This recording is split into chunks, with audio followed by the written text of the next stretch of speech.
আজি মই আপোনালোকক যিটো কেক দেখাম তাত টোটেল 5 কেৰেক্টাৰ ইনক্লুড আছে।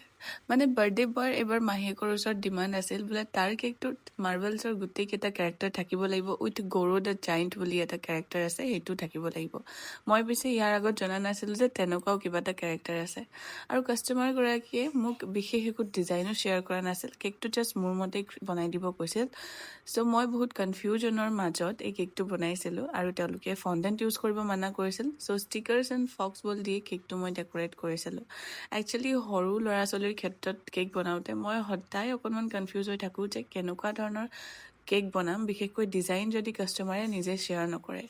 আৰু সৰু ল'ৰা ছোৱালীৰ কেকৰ ডিমাণ্ড কেনেকুৱা আহি যাব সেয়া মানে অকণো আপুনি ভাবিবও নোৱাৰে।